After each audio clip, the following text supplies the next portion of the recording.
Hello and welcome to Season 9, Episode 12 of Unlimited Opinions. I'm Adam Bishop. Hello, Adam Bishop. I'm Mark Bishop. All right.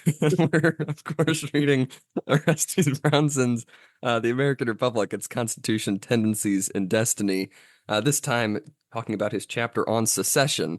So kind of a topic that's come up a few times throughout, but now he's officially addressing it, and he's kind of giving the various arguments, in favor of secession, then breaking them down individually. Which of course I thought was a very good chapter. I think is a really good way of really describing his theory of how the thing must be a whole. Because he's mentioned this and he's brought it up sort of as a theory, but this is I think very much in practice of like what does that mean if all of the states are part of one whole? Can they leave that whole? What happens in those situations? What does sort of the government have to do? And then what he thinks was incorrect about the government's response, I think a little bit later, and how he thought it was contradictory, which I thought was really interesting there at the end. But what did you think? I disagree with all of that. I found it Right. really repetitive and boring. Fair enough. But your summary was accurate of what Thank he you. was saying. But Yes. I was having a hard time staying awake. Really? Yes. Hmm. Although I was reading it, I ran this morning, and I didn't sleep well last night.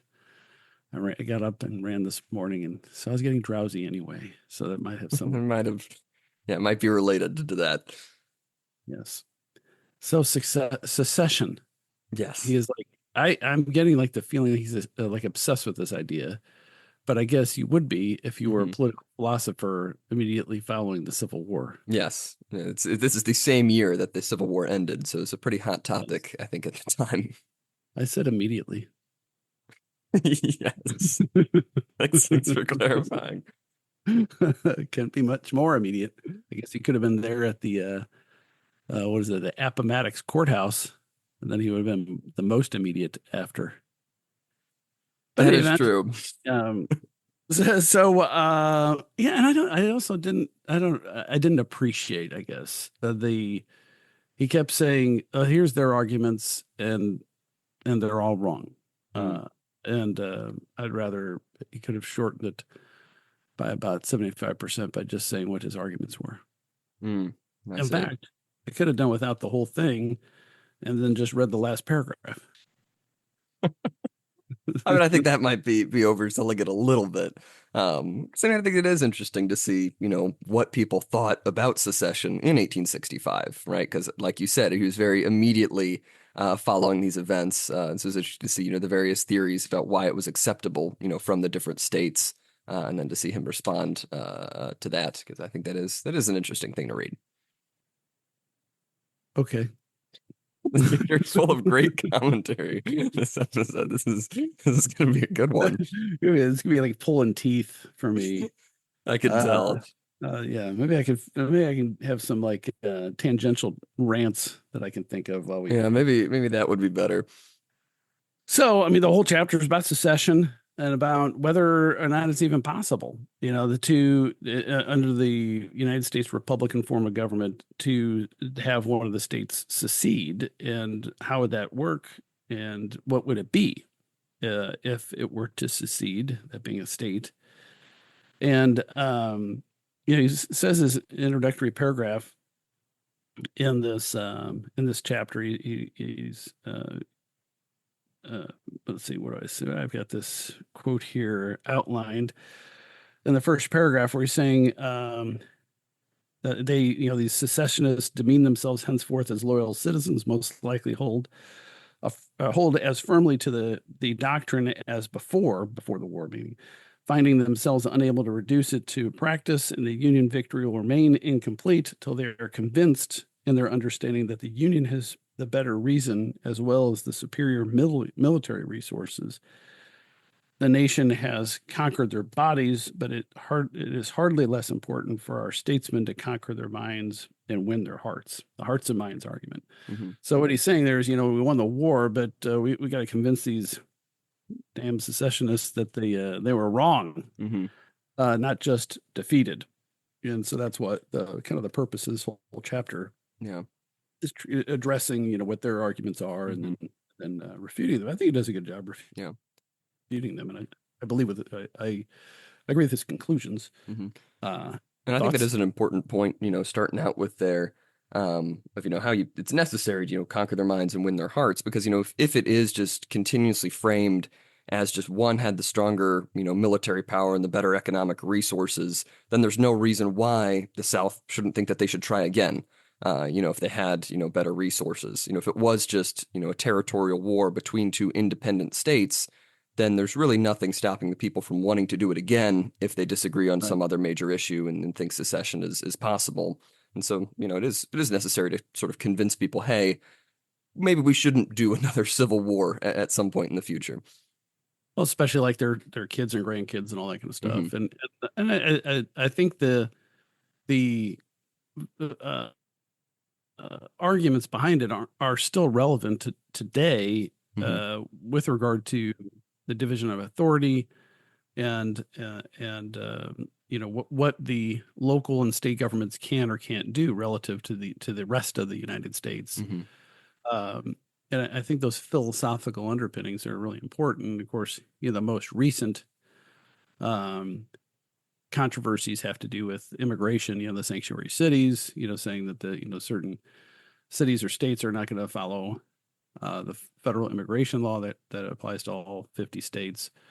But you also saw a number of arguments after the Dobbs decision overturning Roe Hmm. versus Wade, as far as, okay, how does one state uh, have a different policy or law with regard to that particular issue, and when is it a problem for people in one state to encourage or actively participate in providing that service, such as it is, to people that are not residents of their state, and basically facilitating what would be a crime in, say, Missouri, Hmm. by paying them to go across the border to Illinois to do that, which would have been a crime. And if there's a personhood and a right of that child to live in Missouri, let's put it this way: if you had a live kid who was like 2, and Illinois said, well, you can kill kids up to 2.5, Missouri would absolutely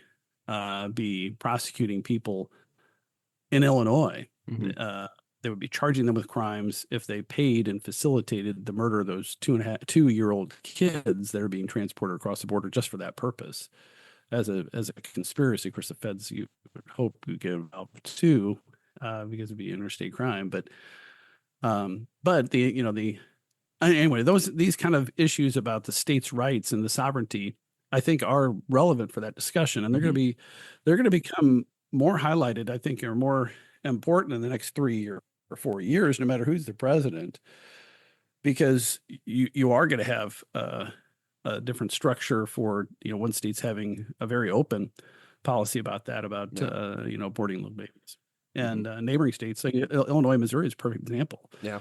I mean, depending on how Amendment 3, um, the vote happens on that, but um, currently Missouri has one of the most restrictive abortion laws Hmm. in the United States, and Illinois, I think, has one of the most permissive. Yeah. And the thing that separates us is well, it's a big fat river, but Hmm. um, anyway, so Yeah. I think these issues are still have some cachet even today, even if you're not talking about secession and revolution and all that Hmm. stuff. Right, because his next section there, I think, is also important too, because he says, the right of secession is not claimed as a revolutionary right or even a conventional right. He says Yeah, essentially the secessionists hold that this is a right that existed before the convention, right? They're under the understanding that the Union is just sort of a convention of different states, and they all just sort of, acquiesced to this and said, okay, yeah, we'll be a union for now, but we reserve that right to be our own thing and make our own decisions whenever we don't like what the Union is doing. And I can see exactly that happening, especially in the example that you just said. If yeah. somehow we did ever get a national abortion ban, I can see California or Illinois or somebody saying, well, I don't agree with that. We're just not going to enforce that law. We're going to do our own thing. We're going to be our own independent sort of source on this, and we're going to do whatever we want here in California or Illinois and ignore what the union says or the federal government says. Yeah, and it'll be wild to see how it shakes out over the long haul with different, like if the pro-abortion states become a geographic area Hmm. and we start separating out geographically, pro-abortion, anti-abortion, or pro-life, anti-life, however you want to describe them, um, so that it would be similar to geographical regions like the North and South with the slavery issue. Hmm. That'll be really dangerous. So, in the next 10 years, this shakes out so that abortion is on demand is only, on the East and West Coast. You could see how that's going to invite trouble over the long term, including calls for secession. Hmm. Because at some point, I mean, we're gonna have to get to some sort of resolution and agreement writ large on the issue. Yeah. I think this is similar to the slavery issue because the advocates for abortion are just as fervently for it as the southern states were for slavery, Yeah. and couching it in constitutional terms and moral terms and legal terms. And the abolitionists of both slavery and the abolition of abortion abolitionists see it with a religious fervor too. Yeah. And I think that's something that is going to be hard to reconcile.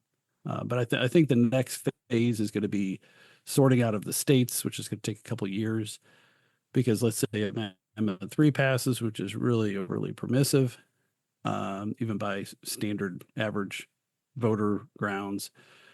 And then there's going to be some horror stories coming from that if that passes. And then there'll be another initiative petition that'll call for, like, I don't know, a 15-week ban or something like that. Hmm. And then we'll see where it goes from there. Yeah. But I think that's probably going to be the next step if that passes. If it doesn't pass, but it doesn't pass, I think whether it passes or not, I think like next year you're going to see a different version of it Hmm. with like some sort of so many week ban.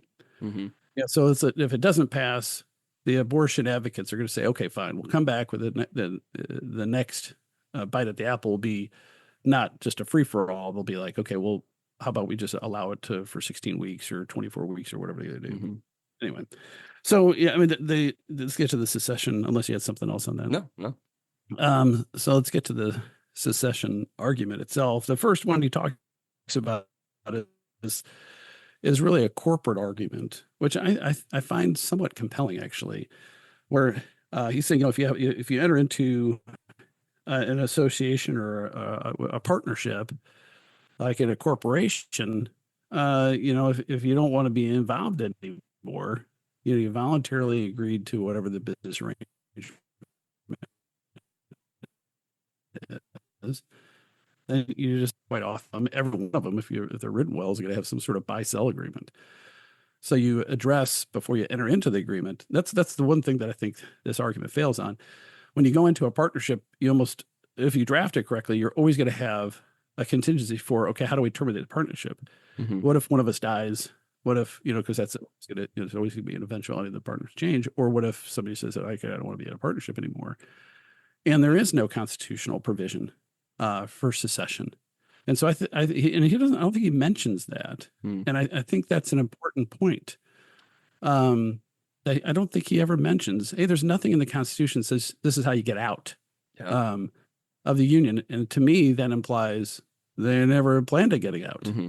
I Yeah. mean, because there's no, okay, well, you're joining this union under these conditions, you leave, which would be like you have to pay back for, pay us for all the tariffs or whatever. There would have to be a buyout provision because you'd have to figure that the states would say, okay, we're going to join into this thing, but if one of us decides it's not in their interest to do it, then there's got to be some sort of penalty provision. You got to pay us a bunch of money, and then you're free to go or something. Yeah. And that was never contemplated in the Constitution, or certainly was never approved. Hmm. But the argument that, hey, these were separate sovereigns, and so they can agree to go in, they can agree to go out. So what do you think of that argument? Yeah, I mean, I think, he's right here is that, it's not really just this weird corporate structure that we have. I mean, that's going back, he keeps going back to his just earlier arguments, over and over again, with how, we really see Yes. that it's one people. It was always one people from the very beginning, organized into different states, but it wasn't independent sovereigns, at the beginning. One of the interesting points, he keeps making throughout is the process of new states and how that proves that, new states, aren't these independent separate entities that existed beforehand, and can't ever really be their own free thing. Because he says, the territory cannot organize and apply for admission as a state without what is called an enabling act of Congress or its equivalent. Right. So he says, even in the structure of how we expand the union and incorporate new states, it's not like we're just allying with new or with existing independent sovereigns, but we have an understanding that the United States has all of this territory, and then Congress can approve whether or not they become a state. And so we already have this structure in place that says, no, you are a state, or yes, or no, you are not a state, or yes, you are a state, at this point in time. So it has to be something that is within, the structure itself, and it's not just this compact between various independent people. Yeah. And I don't think it's as I'm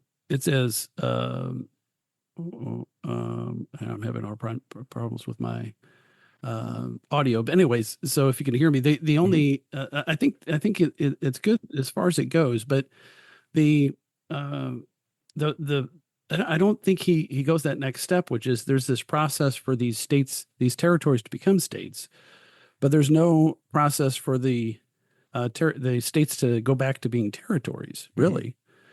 And so that and they're being brought in as equals to the original so-called, sovereign states. I mean, there Mhm. is a certain amount of sovereignty. I mean, I don't want to say that they're not sovereigns because they Yeah. are, because under state and federal law, they are considered separate sovereigns, and there's sovereign immunity in each of the 50 states and their political subdivisions. So there exists that, but I think he makes it's a good point.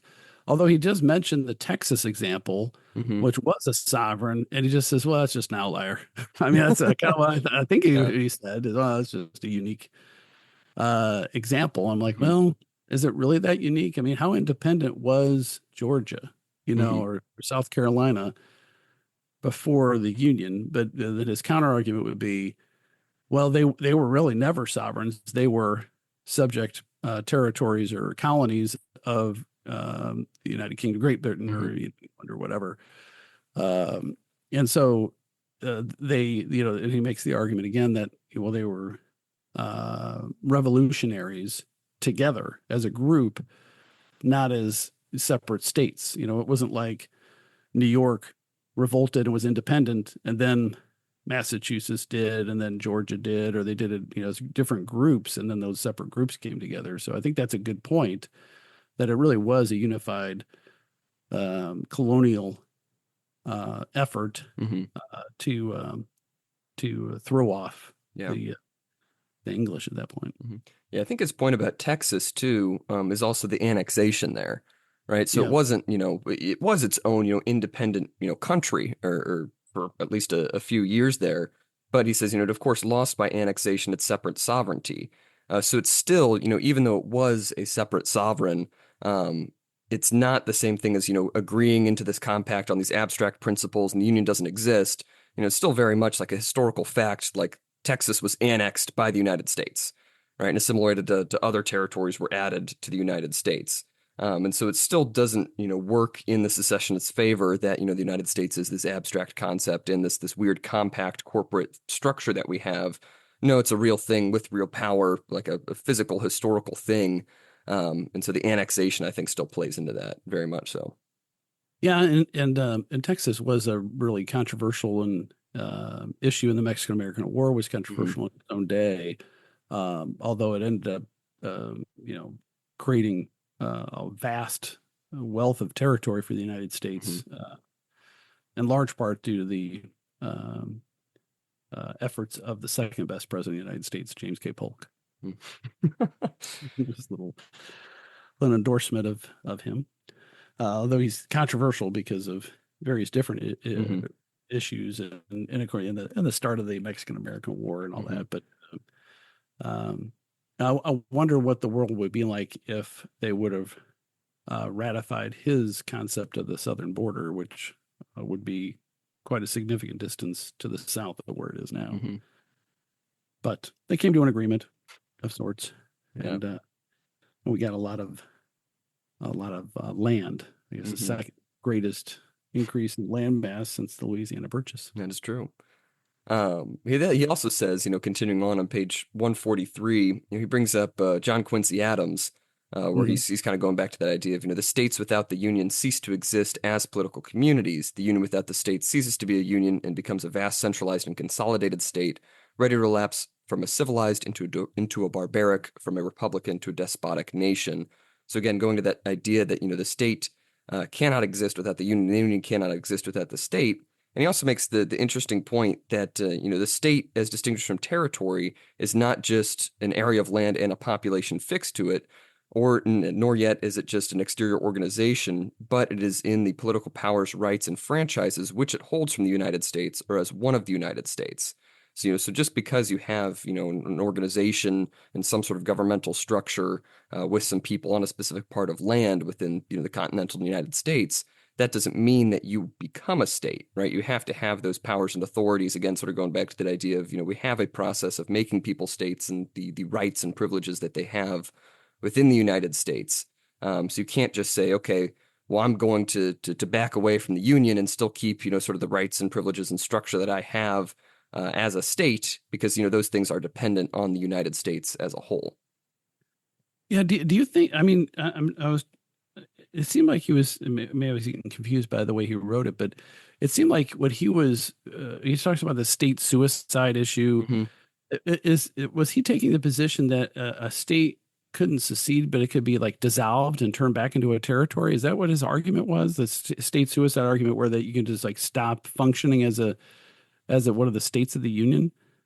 I think Is that kind of, because I think he both argues for and against the state suicide thing at different points in here, because he keeps, building up an argument and then arguing against it, right? right? Because he says the state suicide, it has been urged, releases its population and territory from their allegiance to the Union, and as there is no rebellion where there is no allegiance, resistance by its population and territory to the Union, essentially is not rebellion, but is just an assertion of popular sovereignty. So he's saying, essentially some people who argue in favor of state suicide say that you can just dissolve your state and remake a new government. So I think he's arguing against state suicide because he's saying you can't really do that, because to dissolve, yourself from the union is to dissolve your existence as a state itself. So it's an even more aggressive form of suicide as he views it. It's not just, committing suicide and removing yourself from the United States, but in doing that, you are dissolving yourself as a state entirely. So I don't know. It's weird because he seems to go back and forth on that one throughout. Yeah. And I was a little confused by it, where I wasn't in any other chapter. He's such a clear writer and everything else. I was like, wait, is he saying they could have a suicide, and what would it be and all that? So Hmm. because he says on 145, I'm just going to read this paragraph. He says, no state, it is said again, has seceded or could secede. The state is territorial, not personal. And as no state can carry its territory and population out of the union, no state can secede out of the jurisdiction of the union or alienate them from the sovereign or national domain. Very true. But out of the union as a state with rights and powers or franchises in the union, not true. Secession is political, not territorial. So I don't know if that means that you can, like I said, stop operating as a state in his view or not. It seems like he's very true, but out of the union as a state with rights, powers, and franchises in the union, not true. I don't know. So it's kind of Hmm. a double negative there, but I I was unclear as to what he would say if the people, let's say the people in the state of Missouri said, you know what, we're tired of these politicians in Jeff City. We just want to essentially disincorporate, Hmm. you know, and not be a state anymore. I wonder if that would be possible. Um, because well, like municipalities can disincorporate. Hmm. Um, so in the state of Missouri, so if a city goes through the process of disincorporation, it's almost like the exact opposite of incorporating, which is a vote of the people. You have a vote of the people to disincorporate, Hmm. and then you're just an unincorporated area within the county within it where it's located. I guess in theory, a state could do that. Yeah, I uh, guess so. Theoretically. Like we because could just dissolve the state of Missouri, and then we would be maybe the Missouri Territory again. I think With, that's I what he mean, says. Moving on from there, he says the state holds from the territory or domain that people are sovereign because attached to a sovereign territory, not the domain because held by a sovereign people, as was established in earlier chapters by the analysis of the early Roman Constitution. And so I think, yeah, that is what he's saying. He says, the territory once surveyed and consecrated remains sacred in the ruling territory and could not be divested of its sacred and governing character. So you can like give up your rights and give up your structure, but you have to give it up to something. I think that's another point that he makes throughout yes, here. yeah, he And does make so that. and so Yeah, if you do want to dissolve, you can dissolve, but you have to give up that power to the United States. They still have that territory. So I think he would say, yeah, you would become a territory. You would not become your new independent nation. You just become a territory ruled over by the United States, rather than becoming your own independent thing. And still having a recognized government by still having an actual righteous government. that might not be a bad idea for let's say the state of California keeps on going in its current budget trajectory. Um, and let's say it gets even more and more in debt, and they just throw up their hands, and Mm, they could just dissolve as a state, and all their creditors would be like, well, there's no, it's like a death. Like a person who dies, they can go after the assets of the estate. But what would that be? mhm. Would all that those assets owned by the state of California be something they could attach? It's an interesting question. Yeah. Um, which actually, with like I said, the current financial trajectory of a lot of different states might be better just to say, heck with this. We're tired of this. Uh, uh, this insanity, whatever they're doing in their state capital. Let's just dissolve, Yeah. and then you can reorganize them in different states and apply for that. I mean, Hmm. because like California is so large, they have different regions, and which one was it? Is it state of Washington? There's always Hmm. talk about them like trying to join up with Idaho or Yeah. have their own separate state, and then certain areas of like Western or Southern California, what Hmm. or Northern. I can't remember which one it is. There's a couple of regions that are heavily Republican. Yeah. They was talking about that, so I we one step at it, but Hmm. it's an interesting theoretical discussion. Yeah. And I do like what he I don't know how says. practical. Yeah. I do like what he says on 146, where he's talking about, other types of states there and kind of contrasting that. He says, like the barbaric nations, power does attach to the chief, it's personal, nomadic, or genealogical. And so like the more nomadic peoples, or the more barbaric peoples is what he calls them, they would be able to organize themselves in such a way that they could break off from, a territorial group. Because their power was organized in such a way that they move around and it's just held by a certain chief or a certain family. But he says that's not what the American system is. And I like the point he makes, where he says, it is tied to the territory. The majority of the people are agriculturists or landholders, maybe in 1865, maybe not so much anymore. But he says, most importantly, the Yeah, great body of the freemen have the elective franchise, but no one has it save in his state, his county, his town, his ward, his precinct. Out of the election district in which he is domiciled, a citizen of the United States has no more right to vote than has the citizen or subject of a foreign state. And I've never really thought about that, and how voting works that way. Because I can't yeah, just vote anywhere in the state of Missouri, or I can't vote, now in the state of Florida because I'm not officially a Florida resident.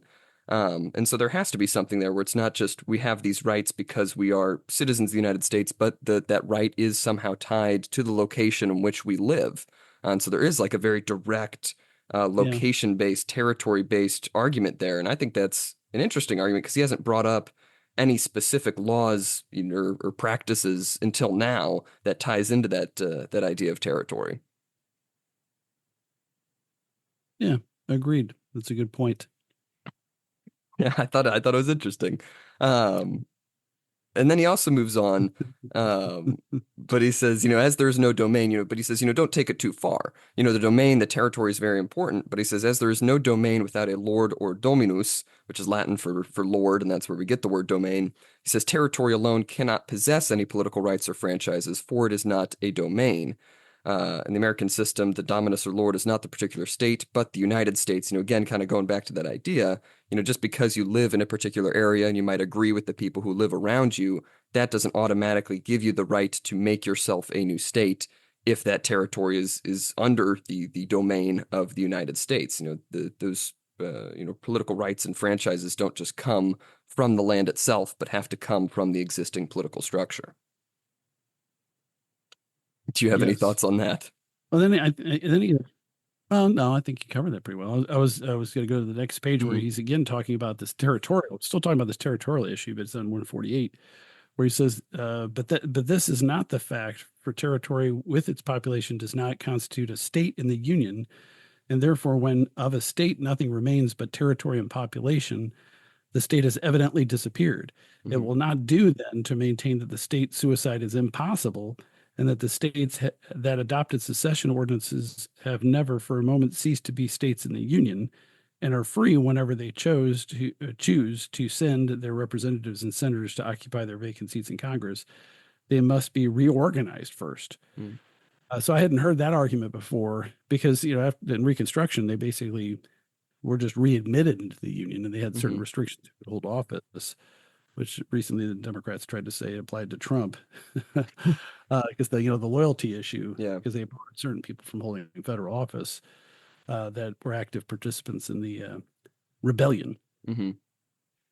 Yeah, because I So think that's tied into what he says, moving on directly after that, because he's essentially saying the United States' approach to, reincorporating states in the Union is kind of a mistake because they held throughout the Civil War, or it's kind of contradictory, that they are still states.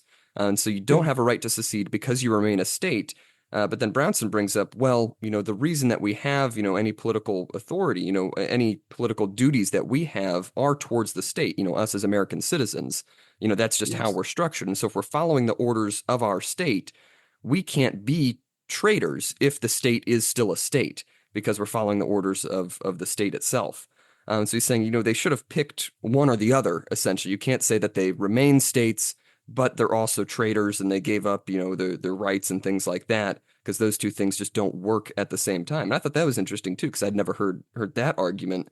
That essentially it's a contradictory statement to say that they were always states and at the same time were traitors. yeah. I don't Interesting. really, I don't. Yeah, I think it's interesting, and I was having a hard time agreeing with that because of course, I mean, I feel a little bit of loyalty to the state of Missouri, but not in the same way as the secessionist states had to their individual states. Um, but then the question is, who do you have a loyalty to? Can you be can like he mentions, the vast majority of the population and the vast majority of the southern states supported the decision of their elected representatives, and they elected those representatives, and they voted to secede overwhelmingly. And the people, at least initially, celebrated it and supported it. But if they, having said all that, they were not rebelling against the state government for Hmm. sure, but they were rebelling against the Union. Hmm.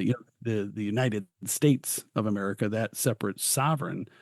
And it seems to me that it's inconsistent for him to argue that those states, if they can't secede, no matter what the people say, then the states are not rebelling, but the people were. If Hmm. that makes sense, Yeah. So it seems like he's just as contradictory as they are Yeah. if they're making that argument, Hmm. because the loyalty that you owe, and the loyalty we all understand we owe uh, as Americans is to the United States of America Hmm. and to that republic. So those are the oaths I'll say. Um, you pledge allegiance to the flag, which I always thought was weird. Why am I pledging allegiance to the flag? I'm not actually. I mean, I don't. This is somewhat controversial. I know it's just talking about words, but I mean, the flag is a symbol Hmm. of what I'm pledging my allegiance to. I'm not really pledging my allegiance to the flag, although I'll say it. I'm pledging my allegiance to the republic Hmm. of the United States of America. Yeah. But you say that, pledge allegiance to the flag and to the republic for which it stands. So that's why I'm okay saying it. But I'm like, am I really? Do I have an allegiance to the Yeah. flag? I mean, it's a symbol of these. So I'm okay with it because I do.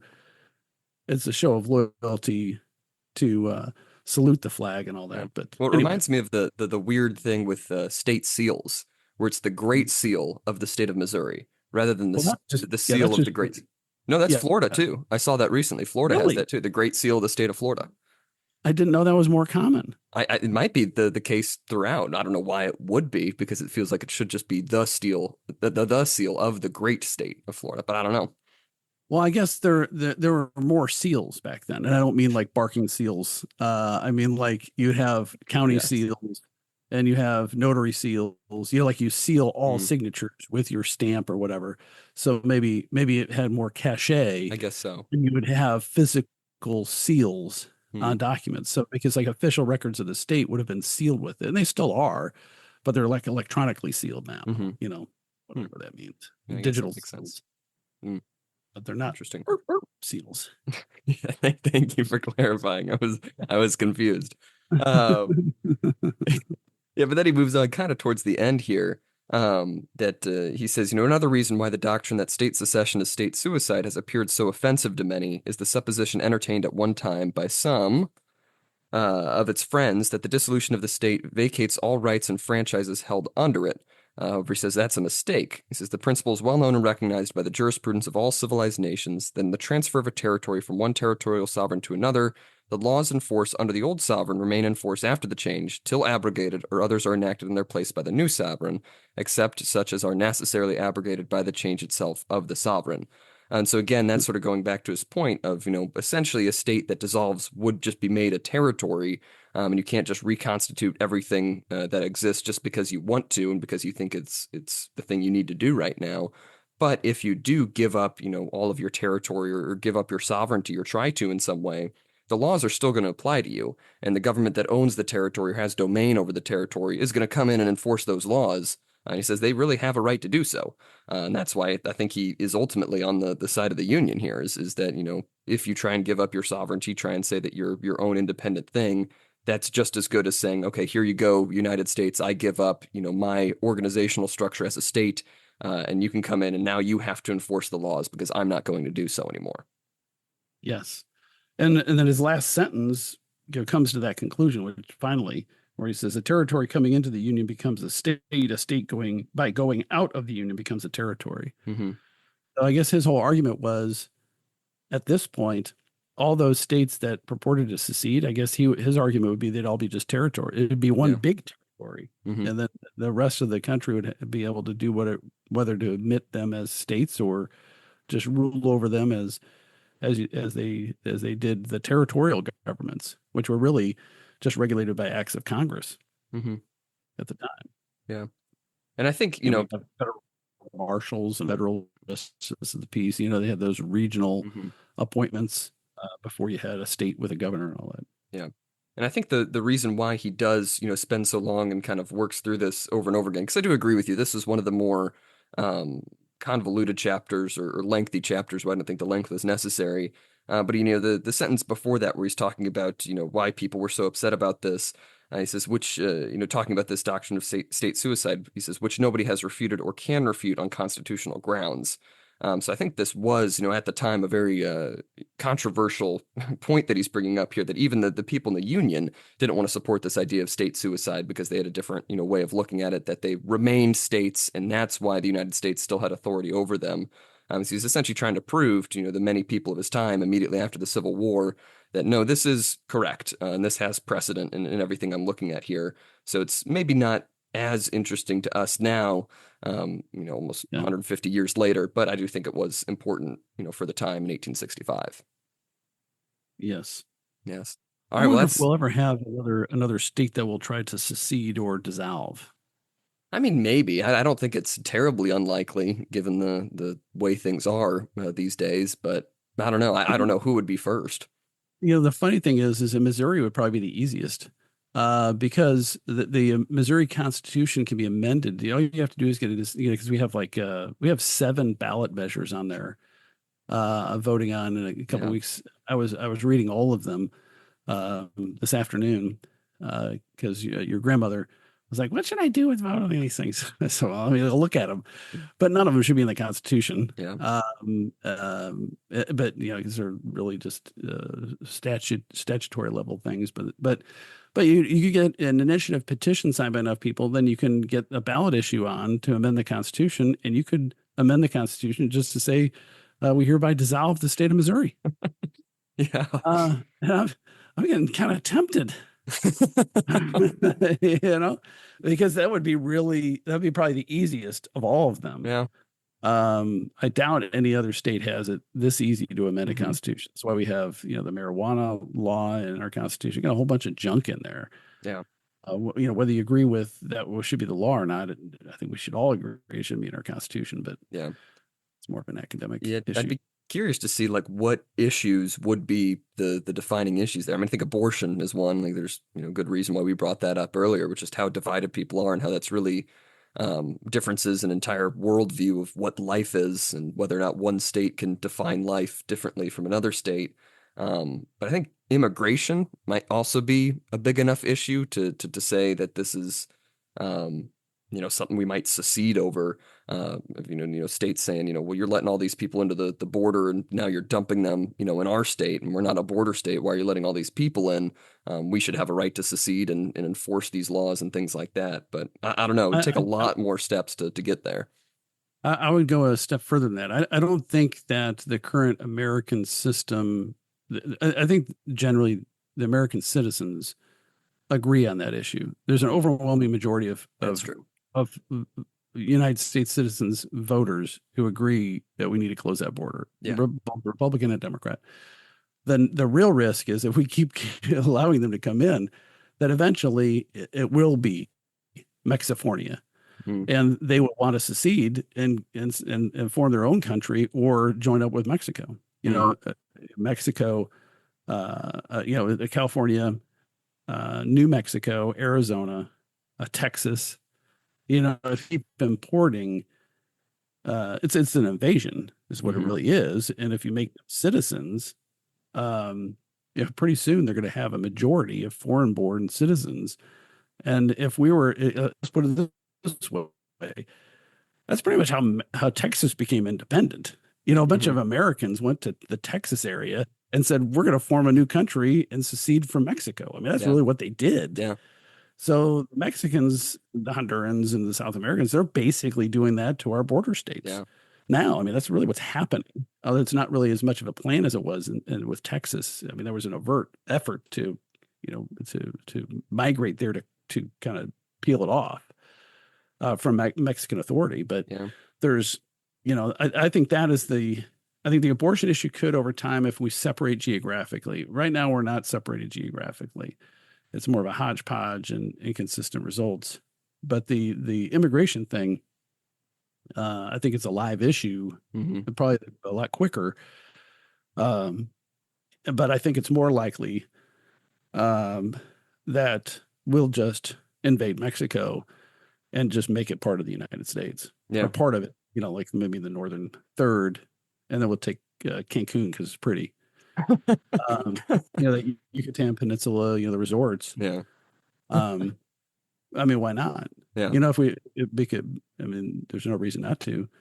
That those resorts exist because of the United States. Why don't we just own it? Yeah. I mean, what is the logical reason? I've mentioned this before. What's the logical reason? The Mexican authorities can lord over Mexico. Yeah. They don't have any legitimacy. They're all corrupt. Our politicians are corrupt too. But why can't we just say we own it? Yeah. And then that law. Oh yeah. Okay. Well, international law says we have a border. Yeah. Anyway, go ahead. Yeah, that brings up a point that I was kind of wanting to make, but I forgot about throughout this is like the idea of like the territorial importance here. I think is something that's completely lost nowadays. I mean, we were talking about that earlier. It's just not an argument that we hear, and I think that's especially muddled because of how weird everything is globally. I think you mentioned in an earlier episode, like we have a United States like Africa task force or something for dealing with problems in Africa. And it's like, why is that our job? But in that same way, it's like we've founded and we've tried to start governments and infrastructure projects around the entire globe. And then we just kind of like leave it. And maybe it succeeds sometimes, maybe it doesn't in a lot of others. But it's like, why are we doing that if we don't, want to have influence in that area or want to make that part of the United States' possessions? Yeah, I think the next push is going to be, if we're going to invest that kind of resources, and we're just going to own it. Yeah. If you need that level of help, then we'll just take it over. Yeah. Why not? Why wouldn't we? You're inviting us in. You need a port. You don't have infrastructure. You don't have clean water. Well, why don't we just supply that? And now we have another resort. On the Mediterranean. I mean, why not? Yeah. We'd all be better. But you know what that is, though. Of course, that's colonialism. Hmm. Oh no, it's colonialism. Well, what if colonialism came without brutality? Hmm. Large scale, except for like Law and Order type brutality. And services, schools, clean water, roads, some sort of quasi-representative government for the local administration with a military governor. Hmm. I mean, it wouldn't a lot of areas be better off with that? The world probably, Yeah. But I think it'd have to turn a little bit more. But there's I think we certainly have a push now. Like, why are we spending all this money? Hmm. And once we finally realize that there's no reason to do this, that will cut it off, and then we'll reevaluate before we reinvest in those areas. I Hmm. mean, I don't know why we're spending billions of dollars in Pakistan. Yeah. Are the people of Pakistan benefiting from that? It does not appear so. But I have not been there. I've seen pictures. It's doesn't seem to be a great place to visit if you're a single college girl, in your 20s. You go backpacking through Pakistan. Yeah, probably not. Probably not a good idea. No. Why is that? I don't know. But so why are we sending them billions of dollars? I think we should only spend money in other countries if a single 20-something-year-old woman can backpack through from one side of the country to the other without getting attacked. I think that's a good Should rule. it should be just a rule of thumb. Yeah.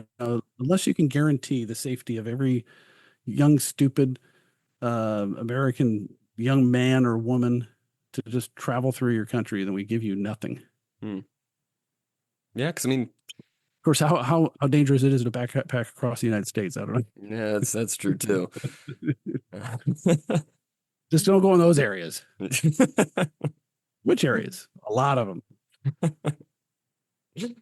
All right. Well, do you have any other final thoughts for this episode? No. All right. Well, this has been Turned off my video and I can't turn it back on. You can't look at me. yes. Well, I turned it off because you kept lagging out. So unfortunately, I had to shut off your camera so that we could actually have like actual audio here. But this has been season 9, episode 12 of Unlimited Opinions. I've been Adam Bishop. I'm Mark Bishop. The listener can't see me now. Yeah, like because they usually are able to so frequently. I'm making faces at you. That's great. You can, of course, follow us on Twitter at ULMTD Opinions.